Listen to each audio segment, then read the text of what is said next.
Est-ce que ça fonctionne? Oui. Amen. Amen.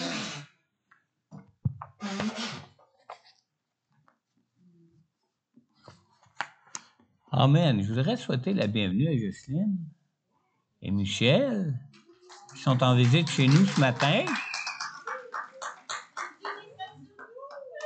Vous savez, j'ai eu le privilège et l'honneur de les marier il y a quelques années déjà. Et puis, leur photo est même dans notre album d'église, parce qu'ils ont même été baptisés ici à notre église. Amen. Alors, bienvenue chez nous. Content de vous retrouver à la maison. Hein? On peut quasiment appeler ça comme ça. Amen. Amen. Bonjour à tous. Heureux de vous accueillir ce matin. Vous avez l'air tous en forme. L'automne n'a pas l'air de trop vous détruire. N'oubliez pas, dimanche prochain, hein, on ajuste l'heure pour l'hiver. Oh! On va-tu avoir 1 heure de plus ou de moins à dormir? Je me souviens jamais. 1 heure de plus à dormir. Ah, ben, gloire à Dieu. Ça me fait plaisir. Amen. Amen. Alors, dimanche prochain, n'oubliez pas d'ajuster votre cadran. Sinon, vous allez arriver 1 heure trop vite à l'église. C'est ça? Ben oui. Si vous arrivez plus tôt, ça sera pas bien grave. Amen. Amen. On a présenté, on va avoir 3 spectacles de Noël cette année. C'est très important. C'est une chose, moi, qui me touche d'année en année, autant que ça peut toucher le cœur de pasteur Daniel. Vous savez combien que de gens qui se sentent seuls à Noël, combien est-ce que de gens qui se suicident même à Noël, combien est-ce que de gens qui se jettent même dans la boisson à Noël à cause de ce manque dans leur cœur qu'ils ont de se sentir aimés et appréciés. Mais il y a quelqu'un qui est venu, qui les aime et qui les apprécie, qui ont besoin de connaître, et c'est Jésus.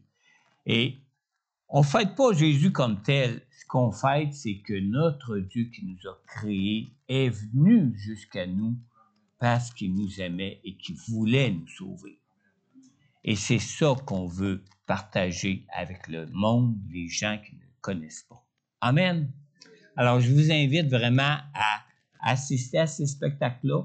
Non pas pour venir vous divertir, comme pasteur Daniel disait, mais pour inviter des gens avec vous pour venir connaître le Dieu que vous connaissez. Le Dieu qui, lui, peut combler vos cœurs de toute sa présence, de tout son amour et vraiment rendre témoignage de combien il les aime. Amen? Amen. Alors, il y a des billets de disponibles. C'est certain qu'il y a des coûts qui s'associent à ça, hein? Comme il y en a qui disent « Ah, mais l'Évangile, c'est gratuit, hein? La grâce de Dieu, ça coûte rien. » Oui, ça coûte rien. L'eau aussi est gratuite. Pourtant, ça prend des tuyaux pour l'emmener à chaque maison, hein? Alors, l'aqueduc, elle n'est pas gratuite. Et c'est un peu la même chose en ce qui concerne l'évangélisation. Il y a toujours des coûts associés à ça. Mais vous savez, nous, on tient ça vraiment au coût minimum. 15 $ par billet par personne. C'est ça, hein? Ça a été déjà déterminé. Il faut que ça soit accessible à tout le monde. Et s'il y a des bénéfices quelconques, ben ça va encore servir à l'évangélisation parce qu'on va pouvoir réparer notre théâtre. On va pouvoir vraiment réaliser la vision que Dieu nous a donnée pour ce théâtre, pour vraiment être un lieu où ce que la gloire de Dieu va pouvoir être exprimée, être envoyée, être partagée tout autour de nous et qu'on va même former des gens pour partager le message de la bonne nouvelle dans toute la francophonie. Présentement, on vit juste le Québec, mais vous savez, la francophonie, c'est beaucoup plus grand que ça. Hein? Puis pour Dieu, il n'y a pas de limite. Amen? Amen. Alors, on vous invite vraiment à réserver.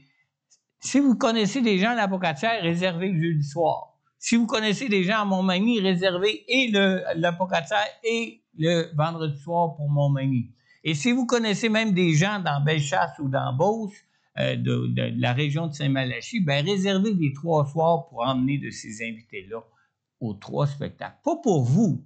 Vous allez peut-être dire après un soir, « Ah, ben je l'ai vu hier. » Non, non, c'est pas pour vous qu'on va là. Pas pour vous non plus qu'on fait ça. C'est pour les gens qui connaissent pas le Seigneur Jésus.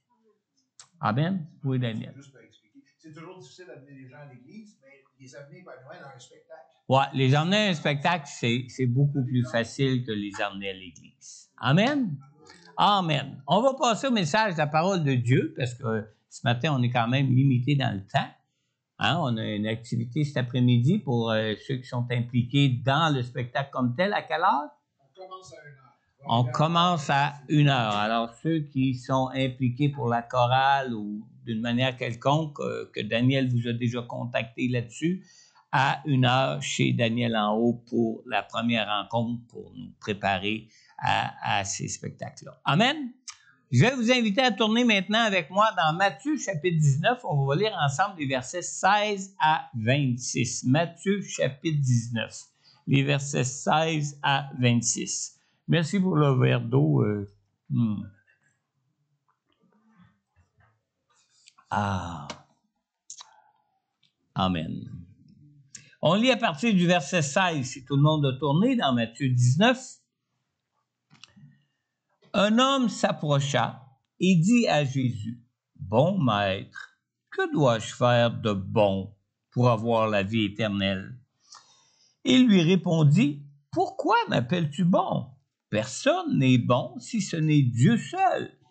Si tu veux entrer dans la vie, respecte les commandements. » Lesquels, lui dit-il. Et Jésus répondit, « Tu ne commettras pas de meurtre, tu ne commettras pas d'adultère, tu ne commettras pas de vol, tu ne porteras pas de faux témoignages. Honore ton père et ta mère, et tu aimeras ton prochain comme toi-même. » Le jeune homme lui dit, « Mais j'ai respecté tous ces commandements dès ma jeunesse. Que me manque-t-il encore? » Et Jésus lui dit, « Si tu veux être parfait, va vendre ce que tu possèdes, donne-le aux pauvres et tu auras un trésor dans le ciel. Puis, viens et suis-moi. » Lorsqu'il entendit cette parole, le jeune homme s'en alla tout triste car il avait de grands biens. Et Jésus dit à ses disciples, « Je vous le dis en vérité, il est difficile à un riche d'entrer dans le royaume des cieux.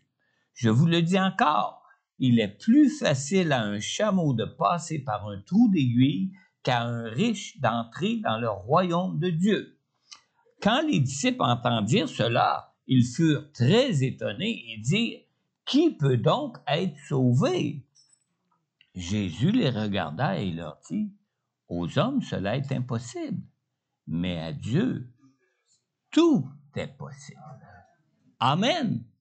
Prions avant de partager ce message ce matin. Seigneur notre Dieu, merci d'être le Dieu de l'impossible, Seigneur.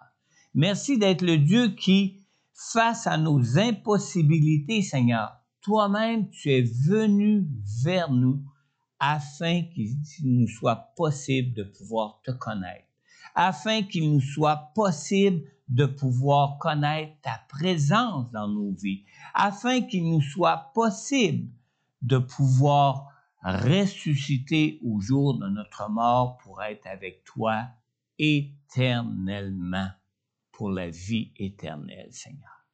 Seigneur, que ton Saint-Esprit, qui est celui que tu nous as donné pour connaître ta présence dans nos vies, qui est celui que tu nous as donné pour vraiment, Seigneur Dieu Tout-Puissant, goûter à ta toute-puissance pour nous dans nos vies, Seigneur. Que ton Saint-Esprit, que tu nous as donné pour nous enseigner toutes choses, ouvrir notre intelligence et te connaître toi et comprendre, Seigneur Dieu, ta volonté pour nos vies, Seigneur. Que ton Saint-Esprit soit sur nous maintenant, Seigneur. Qu'il puisse nous enseigner toutes choses, nous conduire dans toutes choses, Seigneur. Et merci, Seigneur, notre Dieu, comme nous l'avons chanté, merci de ta promesse d'être avec nous éternellement. Sois pleinement avec nous maintenant, Seigneur. Dans le nom de Jésus, Père. Amen. Amen. J'ai intitulé mon message « Bon maître ou bonnes œuvres ». Matthieu, au verset 16, dans Matthieu 19, on vient de lire, un homme s'approcha et dit à Jésus, « Bon maître, que dois-je faire de bon pour avoir la vie éternelle? » Et vous savez, cet entretien avec le jeune homme riche compte des réponses qui sont vraiment surprenantes de la part de Jésus. Vous savez, les paroles de Jésus que nous lisons dans les évangiles peuvent être comprises de différentes façons, vraiment comprises différemment d'une personne à l'autre, selon ce que chacun veut bien croire en ce qui concerne Jésus, en ce qui concerne la volonté de Dieu pour nos vies. Mais dans cette histoire, ces paroles de Jésus ont à différentes reprises servi à défendre toutes sortes de croyances, des croyances même qui sont clairement opposées à la vérité de la parole qui nous est révélée dans la parole de Dieu. On a par exemple des communistes qui s'en servent pour prouver que leur idéologie de tout mettre en commun leur vient de Jésus. Et c'est ce qu'ils comprennent quand Jésus dit dans le verset 21, « Si tu veux être parfait, va vendre ce que tu possèdes, donne-le aux pauvres et tu auras un trésor dans le ciel. Puis, suis-moi. » Évidemment, ceux qui partagent l'idéologie communiste, qui parlent ainsi, sont des croyants. Parce que généralement, ceux qui défendent le communisme sont des gens qui se disent athées. Mais on a aussi les témoins de Jéhovah. Deuxièmement, les témoins de Jéhovah, eux, pensent pour leur part y trouver la preuve dans ces versets que Jésus n'est pas Dieu. Et c'est ce qu'ils prétendent quand on lit dans le verset 17, dans la première partie du verset 17, où Jésus dit « Pourquoi m'appelles-tu bon? Personne n'est bon si ce n'est Dieu seul. » Alors, ils prennent ce verset pour dire ici que Jésus affirme qu'il n'est pas Dieu. Pourtant, dans les Écritures, Jésus affirme à différentes reprises être Dieu lui-même et il affirme aussi d'exister de toute éternité. Vous pouvez lire même dans Jean au chapitre 8 au verset 28. Et Jésus affirme même d'être égal au Père, que vous pourrez lire aussi dans Jean au chapitre 14 au verset 9. Alors, c'est faux de comprendre ici que Jésus voudrait dire qu'il n'est pas Dieu parce qu'il y a juste Dieu de bon, hein? Qui lui, ce serait juste une créature de Dieu, il serait juste un homme. Finalement, on a aussi les chrétiens légalistes. Les chrétiens légalistes, eux, croient que le moyen de salut pour la vie éternelle consiste à observer les commandements. Et ils s'appuient sur ces versets dans Matthieu 19, 17, puisque Jésus dit dans ce verset, « Si tu veux entrer dans la vie éternelle, respecte les commandements. » Alors, ils disent que nous devons respecter les commandements de Dieu pour être sauvés.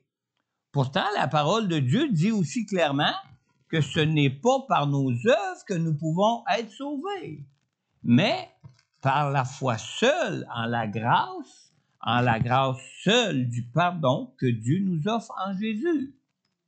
Maintenant, comment doit-on comprendre ce passage? Vous savez, dans toute notre lecture de la parole de Dieu, le contexte est très, très, très important pour comprendre ce que la parole de Dieu nous révèle, pour comprendre ce que la parole de Dieu nous dit et nous enseigne. Et ici, Jésus n'enseigne pas l'idéologie communiste, il n'enseigne pas non plus qu'il n'est pas Dieu, il n'enseigne pas non plus que c'est l'obéissance aux commandements de Dieu qui nous sauve. Si c'était le cas, comment Jésus pouvait-il dire au larron crucifié à sa droite qu'il serait avec lui le même soir au paradis? Hein? Il n'aurait pas eu le temps d'accomplir aucun des commandements de Dieu encore. Puis s'il se retrouvait sur une croix à côté de Jésus, c'est que lui-même ne respectait pas déjà les commandements de Dieu. Amen. Alors, la clé d'une bonne interprétation de ce passage se trouve dans la condition spirituelle du jeune homme qu'on doit considérer ici. Et se trouve aussi surtout dans la finesse de Jésus qui sait toucher tous les cœurs. Croyez-vous que Jésus sait toucher tous les cœurs? Amen. Jésus sait toucher tous les cœurs. Si c'était le cas, comment Jésus pouvait, vous savez, si Jésus a dit à ses disciples qu'il ferait d'eux des pêcheurs d'hommes, vous savez qu'on lit ça dans Matthieu chapitre 4 au verset 19, où ce que Jésus dit à ses disciples, « Suivez-moi et je ferai de vous des pêcheurs d'hommes. » Alors, pour faire de ses disciples des pêcheurs d'hommes, Jésus devait déjà être lui-même un pécheur d'hommes qualifié. On est-tu d'accord avec ça? Amen. Alors, on sait tous très bien que pour être un pécheur, il nous faut d'abord connaître le poisson qu'on cherche à pêcher. Je ne crois pas qu'on pourrait pêcher un saumon de la même manière qu'on pourrait pêcher un crabe. Pensez-vous? Non, hein? Ils ont des comportements, puis ils ont une façon de s'alimenter qui est très différente l'un de l'autre. Mais pour le saumon comme pour le crabe, nous avons besoin de connaître leur comportement, nous avons besoin de connaître leur régime de vie pour savoir comment on peut les pêcher. Et ce n'est pas différent pour les hommes, vous savez. Je ne pense pas qu'on pourrait attirer un saumon avec le même genre d'appât et le même genre d'équipement qu'on attire un crabe, et vice-versa, n'est-ce pas? Vous savez, Jésus était un pêcheur d'hommes qualifié. Et pourquoi qu'il était un pêcheur d'hommes qualifié? Jésus était un pêcheur d'hommes qualifié parce qu'il connaissait les cœurs de chacun. Aucun de nos cœurs ne peut être caché devant lui, n'est-ce pas? Mais que voulait dire Jésus lorsqu'il a dit qu'il ferait de ses disciples des pêcheurs d'hommes?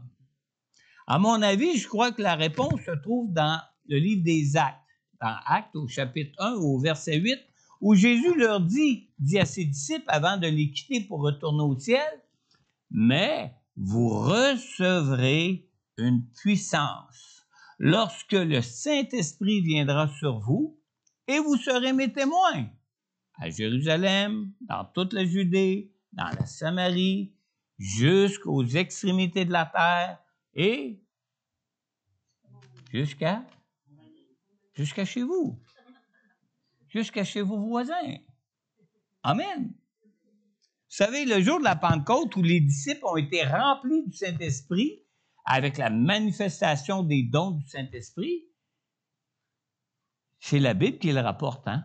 3000 âmes sont venues à Jésus. Alors, être un pêcheur d'hommes ne relève pas de nos talents naturels. Pour être un pêcheur d'hommes, nous avons besoin de la puissance du Saint-Esprit avec la manifestation des dons du Saint-Esprit. Et c'est ce qui fait qu'on peut être équipé pour être un pêcheur d'hommes qualifié. Ici, dans le cas du jeune homme riche, le discernement et la connaissance de Dieu étaient particulièrement requis, hein? Et ce qui qualifiait Jésus comme pêcheur d'hommes, qui, comme nous, a marché pleinement comme un homme. Parce que vous savez, quand Jésus est venu ici-bas sur terre, il n'a pas marché en tant que Dieu, il est venu en tant qu'homme. Et il a marché en tant qu'homme, comme nous devons marcher en tant qu'homme. Et il a marché pleinement comme un homme. Et ce qui a fait de lui un pêcheur d'hommes, c'est qu'il se laissait conduire par l'Esprit qu'il avait reçu pleinement lui-même sans mesure. Amen. Maintenant, un point peut-être à souligner aussi avant de passer vraiment dans le message, c'est que dans cette histoire, nous ressemblons tous plus ou moins à ce jeune homme. Hein? Comment est-ce qu'on peut ressembler tous plus ou moins à ce jeune homme? C'est que vous savez, nous sommes tous semblables à ce jeune homme riche parce que aucun de nous sommes des gens du tiers-monde. Pourquoi je dis que nous sommes des gens du tiers-monde? C'est que nous ne sommes pas des gens de la partie du monde qui ne comptent que très peu de ressources pour leur vie et pour leur développement. Et dans notre histoire, ce jeune homme se retrouve face à face avec la vie éternelle que lui-même cherchait ardemment. Lui-même cherchait ardemment cette vie éternelle. Mais pour ce jeune homme, comme il a des richesses à sa disposition, comme il est habitué à dépendre d'une quantité de ressources qui lui sont offertes dans son environnement de vie, comme nous ici, donc, malgré qu'il soit croyant et malgré qu'il cherche à vivre en toute justice devant Dieu, ses ressources l'entraînent dans des mauvaises conceptions de la vérité et l'amènent même à s'éloigner du salut de Dieu pour sa vie. Vrai? On a mis ça en contexte un petit peu pour bien comprendre ce que la parole de Dieu nous explique ici dans cette histoire. Alors, les questions du jeune homme mettent en évidence trois erreurs que Jésus fait découvrir à ce jeune homme et concernant sa recherche de la vie éternelle. Et ce matin, je veux vous partager ces erreurs que Jésus corrige chez ce jeune homme croyant qui est avantagé par son environnement de vie. Alors, la première erreur du jeune homme se trouve dans la perception personnelle que lui-même a de Jésus.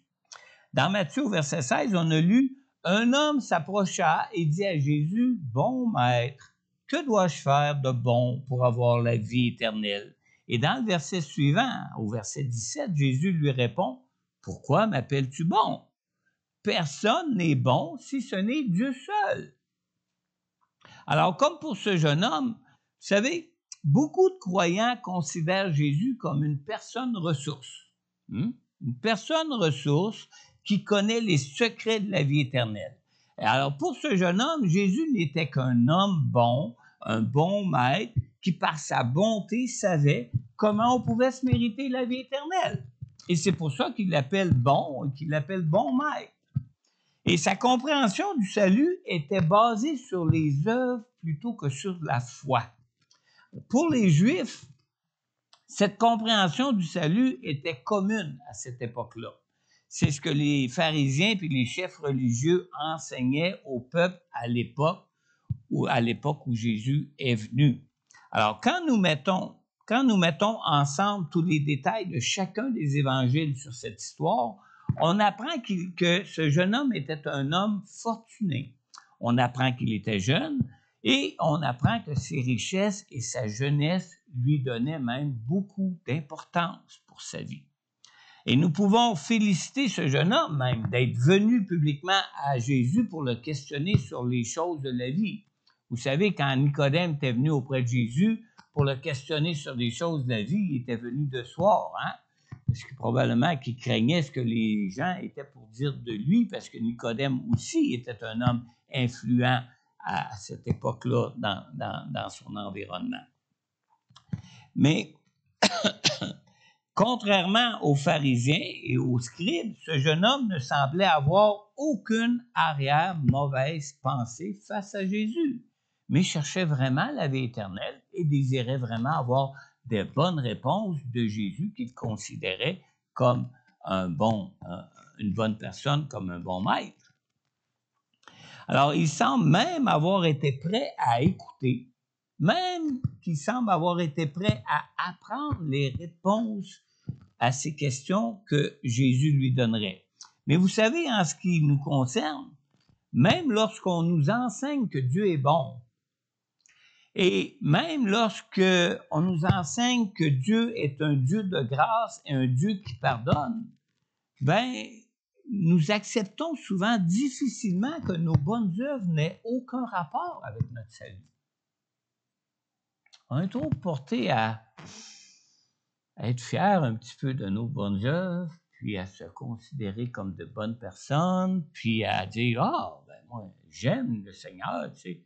Moi, j'essaie d'être une bonne personne dans ma vie, puis je veux être une bonne personne dans ma vie. » Mais c'est que souvent, on accepte difficilement que nos bonnes œuvres n'ont aucun rapport avec notre salut. Aucun rapport. Pas parce que Dieu ne veut pas qu'on soit des bonnes personnes. Il veut qu'on soit des bonnes personnes. Mais ce n'est pas ça qui nous sauve. Amen. Même qu'un jour, quand on va se retrouver avec Christ, on va passer à ce que la Bible appelle au tribunal de Christ. Et qu'est-ce que sera le tribunal de Christ? Le tribunal de Christ va être un tribunal où ce que nous serons récompensés pour nos bonnes œuvres. Mais ce n'est pas ça qui nous donne notre salut. Ce qui donne notre salut, c'est le fait que ce que Jésus, lui, a accompli quand il est venu. C'est le fait que Jésus ait lui-même accompli une vie sans péché pour nous à notre place. C'est le fait que Jésus ait lui-même accompli à la croix le prix pour notre pardon, pour qu'on soit réconcilié avec Dieu, pour qu'on puisse devenir enfant de Dieu. Et ça ne dépend pas de nous et absolument pas de nous. Amen. Et saviez-vous, quand nous demandons à des croyants, si Dieu leur demandait pourquoi il les accepterait dans son ciel, saviez-vous que la plupart des croyants, même ceux qui affirment être nés nouveaux, répondent que c'est à cause qu'ils sont de bonnes personnes que Dieu les accueille dans son ciel? Ouais, c'est fou, hein, mais c'est comme ça. Mais vous seriez surpris, hein? Il y a des études qui disent que jusqu'à 80% des personnes qui se disent nés nouveaux prétendent que c'est parce qu'ils sont de bonnes personnes que Dieu va les accueillir au ciel. Beaucoup de croyants ont cette même conception du salut que ce jeune homme que nous voyons dans cette histoire. Comme pour ce jeune homme, pour beaucoup de croyants, leur salut dépend de leurs bonnes œuvres et non de la bonté de Dieu qui nous accorde sa grâce et qui nous accorde son pardon en Jésus seul, à cause de Jésus seul. Amen. Dans sa réponse, qui peut à première vue sembler étonnante, Jésus ne laisse pas les croyants dans l'erreur. Parce qu'il dit ici au verset 17, Jésus lui répond, « Pourquoi m'appelles-tu bon? Personne n'est bon si ce n'est Dieu seul. » Qu'est-ce qu'il veut dire quand Jésus dit ça au jeune homme riche? Ici, la réponse de Jésus implique que si Jésus est bon en tant qu'homme, c'est qu'il est lui-même Dieu et non pas seulement une personne comme le prétend, et non seulement une bonne personne comme le prétend le jeune homme. D'ailleurs, si Jésus n'était pas Dieu et si Jésus n'était qu'une bonne personne, cela signifierait que Jésus est simplement un pécheur comme tous les hommes et comme toutes les femmes de ce monde. Et remarquez ici, Jésus, quand il dit ça, il nie pas sa divinité.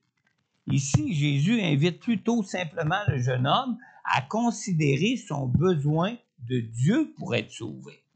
Alors, si Jésus n'était pas Dieu, Jésus ne serait rien d'autre qu'un pécheur, rien d'autre qu'un descendant d'Adam et Ève, entaché du péché originel, comme nous tous. C'est ça qu'il serait. Dans le psaume 51, au verset 1 et 7, même David, vous savez, qui a été appelé un homme selon le cœur de Dieu dans la parole de Dieu, il dit de lui-même, « Depuis ma naissance, je suis coupable. Quand ma mère m'a conçu, j'étais marqué par le péché. » Pourtant, Jésus est appelé un homme selon le cœur de Dieu. Hein? David, c'est-à-dire, est appelé dans la Bible selon un homme selon le cœur de Dieu. Alors, comme David, nous pouvons tous être de bonnes personnes. Comme David, nous pouvons tous aussi faire de bonnes œuvres, même selon le cœur de Dieu. Mais, ni même notre bonté, ni même notre désir d'être juste dans nos vies ne peuvent retenir les convoitises des faiblesses de notre nature humaine. Amen. Et c'est pour ça que David dit ça dans le psaume 51 au verset 7, que depuis sa naissance, il est un pécheur, puis qu'il va le demeurer. Même un homme selon le cœur de Dieu comme David n'a pu se retenir face à la beauté de sa voisine qui se baignait.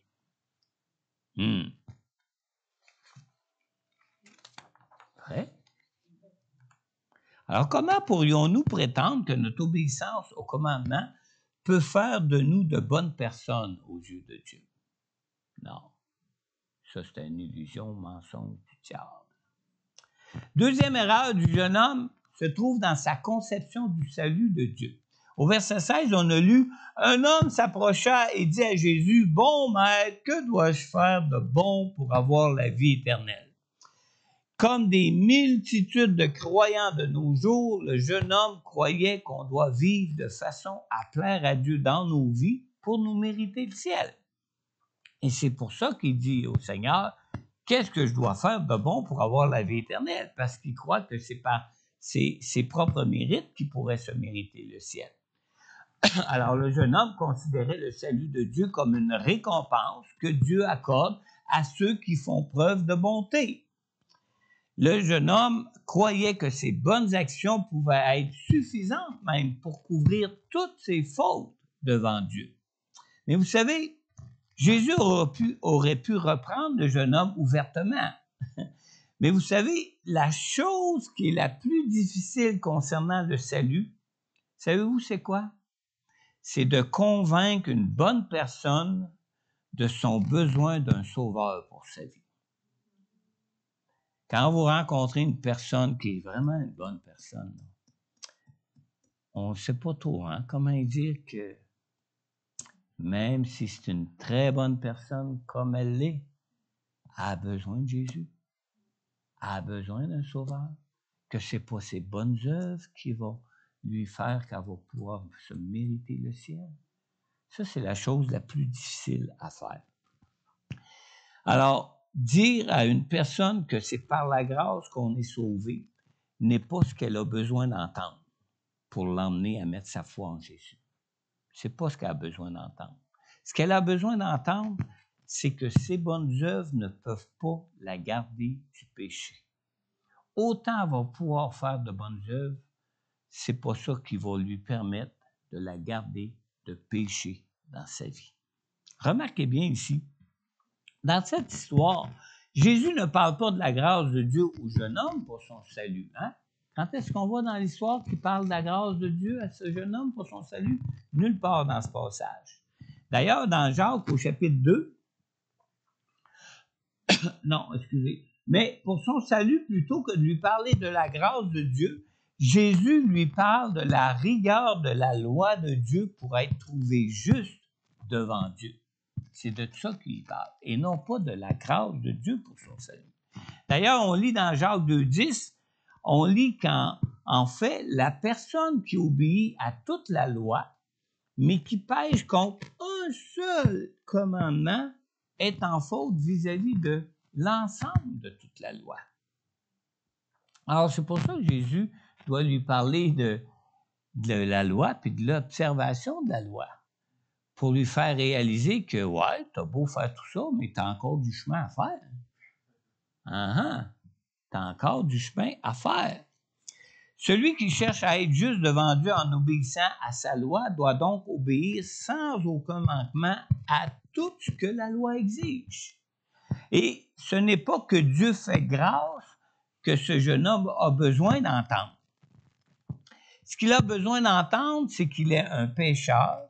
Ce qu'il a besoin d'entendre, c'est qu'il est, malgré ses bonnes œuvres, injuste devant Dieu, même s'il peut faire de bonnes choses dans sa vie. Alors, pour apprécier la grâce de Dieu pour nos vies, nous avons besoin de savoir combien nous sommes tous des pécheurs. Même si David pouvait être un homme selon le cœur de Dieu, comme il est appelé dans la Bible, cela ne l'a pas empêché d'être adultère et cela ne l'a pas empêché même d'être coupable de meurtre pour avoir essayé de cacher même son adultère. Vous savez, la honte et la culpabilité pour nos manquements nous entraînent même souvent à cacher nos faiblesses plutôt que de les avouer. Donc, c'est beaucoup plus dur pour une bonne personne d'avouer qu'elle a besoin d'un sauveur que pour une personne qui elle-même est vue par tous comme étant le pire des pécheurs. N'est-ce pas? Dans 1 Jean 1,8, nous lisons « Si nous disons que nous n'avons pas péché, nous nous trompons nous-mêmes et la vérité n'est pas en nous. » Alors, Dieu ne peut pas sauver ceux qui prétendent être justes, alors que même si nous pouvons être capables de bonnes œuvres, nous sommes tous des pécheurs. Vous savez que Dieu ne peut sauver que ceux qui reconnaissent être des pécheurs. Que ces personnes soient de bonnes personnes ou que ces personnes soient les pires pécheurs du monde, Dieu ne peut sauver que ceux qui avouent leur péché, que ceux qui avouent leur besoin de Dieu pour être sauvés, pour être purifiés de leur péché. Et dans le verset suivant, toujours dans 1 Jean, au chapitre 1, le verset 9 nous dit « Si nous reconnaissons nos péchés, Dieu est fidèle et juste pour nous les pardonner et pour nous purifier de tout mal. Amen. Finalement, une troisième erreur du jeune homme se trouve dans sa compréhension de la justice de Dieu. Au verset 17, on a lu « Si tu veux entrer dans la vie, respecte les commandements. » Et le jeune homme a répondu à Jésus « Lesquels, Seigneur? » Alors, contrairement à ce que ce jeune homme prétend, nous ne pouvons pas choisir les commandements auxquels nous devons obéir pour être justes devant Dieu. Si on veut être sauvé en observant les commandements, il faut tout y obéir et sans faute aucune. Amen. Si nous pouvions ignorer d'obéir à certains commandements, nous ne pourrions jamais être trouvés parfaitement justes devant Dieu. Dans Matthieu, chapitre 5, dans le verset 46 à 48, écoutez bien ici ce que Jésus dit. Jésus nous dit, « Si vous aimez ceux qui vous aiment, quelle récompense méritez-vous? Les collecteurs d'impôts n'agissent-ils pas de même? Et si vous saluez seulement vos frères, que faites-vous d'extraordinaire? Les membres des autres peuples n'agissent-ils pas de même? Soyez donc parfaits comme votre Père céleste est parfait. » Être juste devant Dieu ne se résume pas seulement à accomplir une bonne action. Être juste devant Dieu implique une sainteté totale qu'on ne peut pas acquérir par nous-mêmes. Matthieu 19, au verset 21, on a lu, Jésus lui dit, « Si tu veux être parfait, va vendre ce que tu possèdes, donne-le aux pauvres, et tu auras un trésor dans le ciel. Puis viens et suis-moi. » Remarquez ici que Jésus donne cette réponse au jeune homme après que le jeune homme ait affirmé avoir observé tous les commandements depuis sa jeunesse. Et être trouvé juste devant Dieu exige plus que d'accomplir de bonnes actions dans nos vies. Être trouvé juste devant Dieu exige une vie parfaite, une vie sans péché aucun.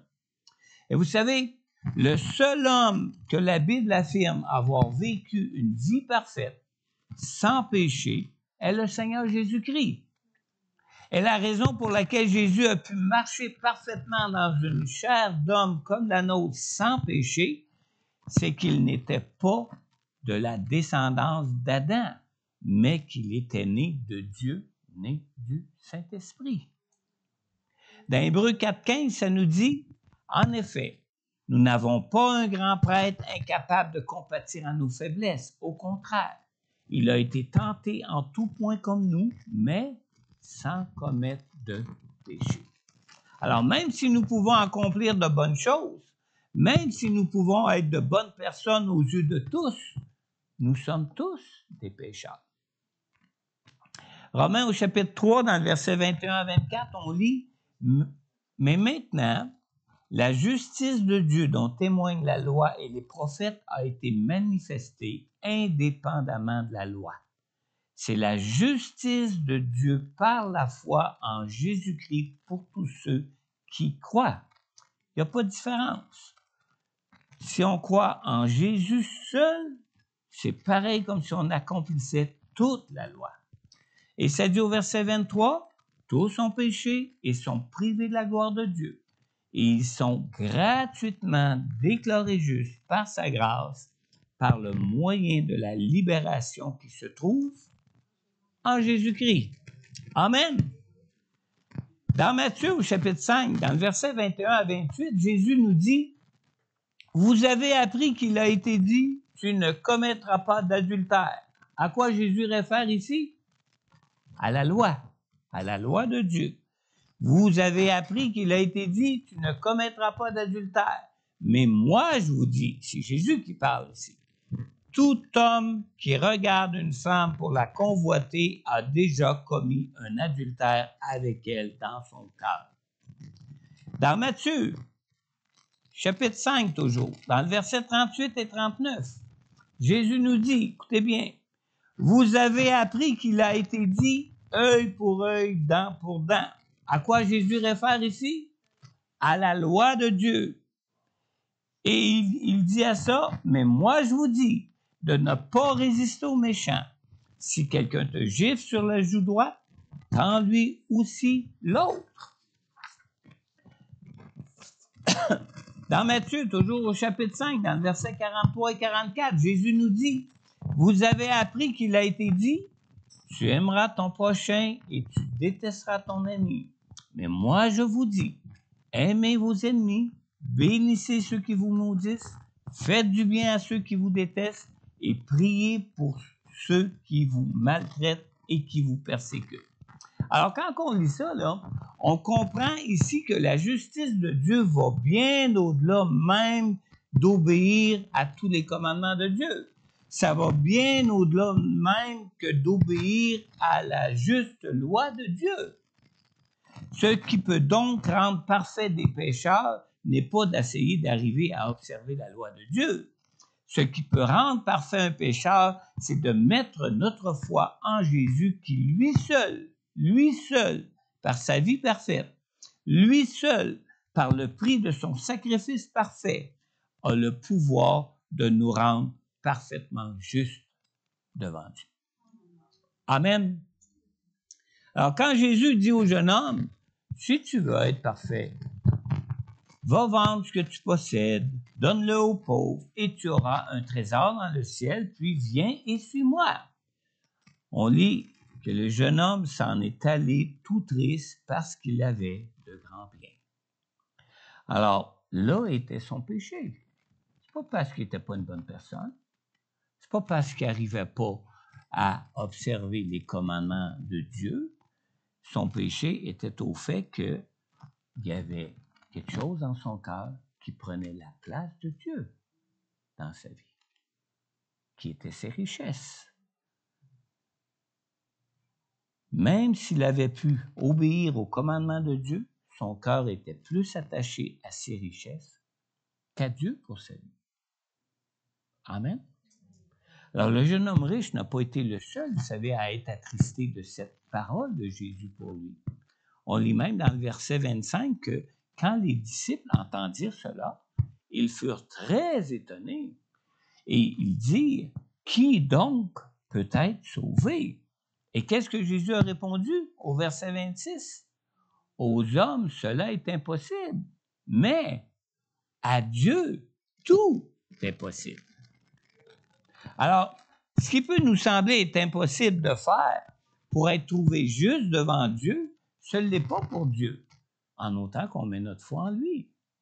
Ce n'est pas pour Dieu, en autant qu'on lui confie nos vies, nos faiblesses, nos manquements, nos péchés. C'est lui qui a le pouvoir de nous changer et de nous transformer. Amen. Vous savez, quand je suis venu au Seigneur, j'étais un homme d'affaires. Jusque-là, ça allait bien. Mais c'est quand on a ressenti l'appel de Dieu dans notre cœur, moi et mon épouse, pour servir le Seigneur, que j'ai dit à ma femme, écoute, faut pas venir fou avec ça, là. On gagne notre vie avec ça, on a besoin, elle veut bien servir Dieu, là, mais pas à ce point-là. Et quand Dieu m'a dit, vends toutes tes choses, donne-le aux pauvres et suis-moi, je t'appelle à me servir. Je me suis mis à pleurer, j'étais tout seul dans ma chambre, je me suis mis à pleurer, je lui ai dit, Seigneur, pas capable. Le lendemain, je relis le même passage, parce que j'étais resté là-dessus toute la journée, puis j'étais toujours pas plus capable. Le lendemain, je relis le même passage, puis je me suis remis à pleurer. Seigneur, je suis pas capable. Et ça a duré comme ça 3 ou 4 jours, jusqu'à temps qu'une bonne journée, je lise le passage suivant, où ce que je lis, aux hommes, cela est impossible, mais à Dieu, tout est possible. J'ai fait, ah, Seigneur, fais-le, moi je suis pas capable. Toute ma foi s'est transférée sur Dieu, non pas sur moi, non pas sur mes capacités, non pas sur ma propre personne, je n'étais pas capable. Et Dieu m'a changé, Dieu m'a transformé. Et il peut le faire pour chacun de nous, quelles que soient les choses que nous pouvons avoir dans nos vies qui nous empêchent vraiment d'être entièrement à Dieu. Amen. Vous savez, je ne vous connais pas tous. Ben, pour moi, pas mal tous. Mais même si je vous connais, vous savez que Dieu, lui, il vous connaît tous. Amen. Dieu connaît parfaitement vos cœurs.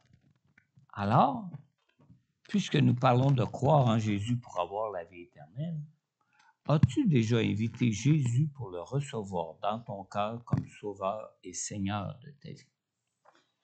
Comme nous l'avons lu dans Romains, chapitre 3, dans le verset 23-24, la parole de Dieu nous dit « Tous ont péché et sont privés de la gloire de Dieu. Et ils sont gratuitement déclarés justes par sa grâce, par le moyen de la libération qui se trouve en Jésus-Christ. » Alors, si ce matin, tu veux placer ta foi en Jésus pour recevoir gratuitement la grâce du pardon de tes péchés qu'il a accompli pour toi à la croix et avoir la vie éternelle, je t'invite simplement à adresser d'une manière sincère cette prière au Seigneur Jésus pour l'inviter dans ton cœur pour ta vie ce matin. Simplement courber la tête, simplement répéter sincèrement cette prière au Seigneur. Père céleste, je viens devant toi ce matin et je reconnais que je suis un pécheur. Je te demande maintenant, Seigneur, de me donner la grâce de ton pardon pour mes péchés. Seigneur Jésus, je crois que tu es mort à la croix pour le prix de mes péchés et pour mon pardon. Je te prie donc, Seigneur, de venir me sauver maintenant. Viens dans ta grâce pour moi. Viens dans ta grâce sanctifier mon cœur. Viens dans ta grâce me purifier de tous mes péchés et viens me transformer dans ta grâce, Seigneur. Amen. Alors, si tu écoutes présentement ce message en ligne ce matin puis que tu as adressé cette prière à Dieu pour recevoir son pardon pour toute la première fois de ta vie, n'hésite pas à prendre contact avec moi. En retour, je pourrai prier pour toi personnellement. Je pourrai répondre à toutes tes questions sur le salut de Dieu pour toi, pour ta vie. Aussi, peut-être que tu es de ceux qui ont déjà fait cette prière auparavant dans ta vie, mais que ce matin, tu réalises ton besoin de faire de Jésus ton Sauveur et ton Dieu pour être transformé, pour être trouvé parfaitement juste devant Dieu dans ta vie. Adresse-toi à Jésus maintenant. Confesse-lui vraiment qu'il est lui-même le Dieu en qui tu crois. Confesse-lui vraiment que tu crois qu'il est tout-puissant pour te changer, pour te transformer. Dis-lui que tu crois en sa vie parfaite, qu'il a vécu pour toi. Et confesse-lui que tu crois en son sacrifice parfait, qu'il a souffert à la croix pour ton pardon et ta réconciliation avec Dieu. Et confesse-lui surtout que tu crois que tout ce qui t'est impossible à toi, lui est possible à lui pour ton salut. Amen. Amen. J'ai invité Daniel avec son équipe ce matin. Si vous avez fait cette prière pour la première fois, puis que vous êtes avec nous ici ce matin, vous pouvez vous avancer. J'aimerais prendre le temps de prier tout de suite pour toi ce matin. Sinon, peut-être que vous avez un besoin quelconque, que vous aimeriez confesser à Dieu ce matin pour vraiment bénéficier de la toute-puissance de Dieu pour vos vies. Avancez-vous. On va prier pour votre besoin ce matin. Amen. Levons-nous ensemble. Louons notre Dieu. Et rappelez-vous, pour nous, c'est impossible, mais pour Dieu, tout est possible. Amen.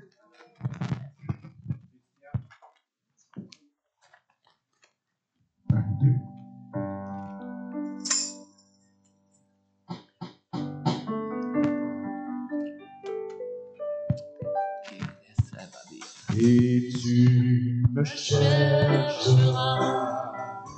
et tu me trouveras. Si tu me cherches de tout ton cœur, je me laisserai trouver par toi. Je me laisserai trouver par toi. Si tu me cherches de tout ton cœur, je me laisserai trouver par toi. Je me laisserai trouver par toi. Si tu me cherches de tout ton cœur, et tu me chercheras, et tu me trouveras. Si tu me cherches de tout ton cœur,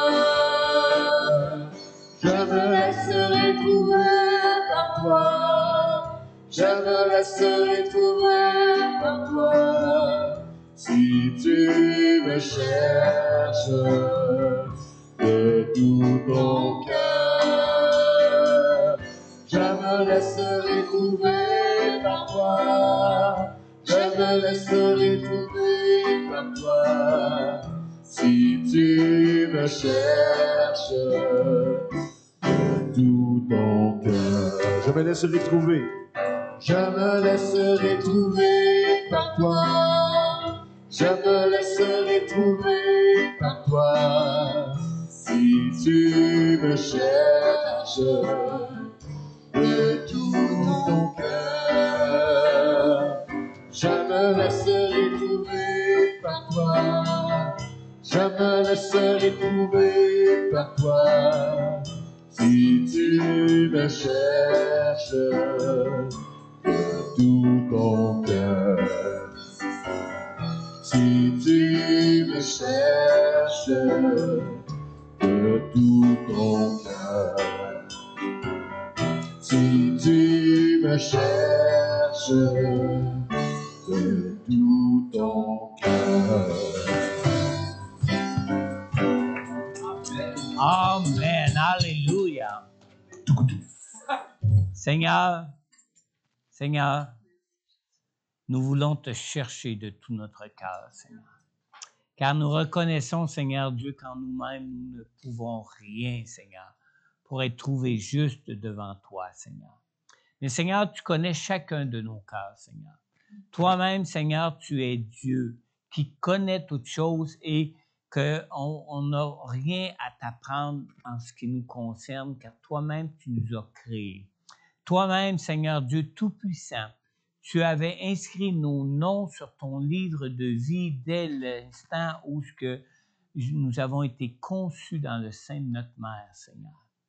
Mais Seigneur, toi qui connais parfaitement nos cœurs, tu connais, Seigneur Dieu Tout-Puissant, les choses peut-être dans nos vies, Seigneur Dieu, que nous ne sommes pas capables, Seigneur Dieu, de t'abandonner, que nous ne sommes pas capables de délaisser, que nous ne sommes pas capables, Seigneur Dieu, auxquelles nous ne pouvons pas résister, Seigneur. Tu connais ces choses, Seigneur. Viens, Seigneur, car pour toi, il n'y a rien d'impossible, Seigneur. Viens, Seigneur, on te donne, Seigneur, toute la permission, Seigneur, pour changer nos cœurs, transformer nos vies, Seigneur, nous transformer nous-mêmes, Seigneur, et changer nos cœurs de pécheurs, en des cœurs, Seigneur Dieu, qui vont t'appartenir complètement, totalement à toi seul, Seigneur. Alors, Seigneur, on t'ouvre la porte de nos cœurs ce matin et on te prie de venir prendre toute la place, Seigneur, et d'agir, Seigneur Dieu, avec ta toute puissance, Seigneur, pour nous changer, nous transformer et qu'on puisse ainsi, Seigneur Dieu, vraiment te suivre et être avec toi et pour toi en toutes choses dans nos vies, Seigneur. On te le demande, Père, dans le nom puissant de Jésus. Amen. Amen. Bon dimanche. Dieu vous bénisse. N'oubliez pas, à 1h, ceux qui doivent être avec Pasteur Daniel. Petite instruction, si vous n'avez pas déjà été approché pour chanter dans le spectacle, mais que vous aimeriez chanter dans le spectacle. Vous n'avez pas besoin de chanter comme Céline Dion. Il va y avoir des cours, des vocalises. Vous allez améliorer votre voix, mais en autant que vous chantiez juste, vous pouvez venir en haut, par le 107, en haut, à 1h. On commence à 1h. Donc, 1h moins quart, 1h moins 5, c'est correct. Alors, soyez bénis. Merci. Amen. Pour tous les autres, bon dimanche, bonne semaine. N'oubliez pas, Dieu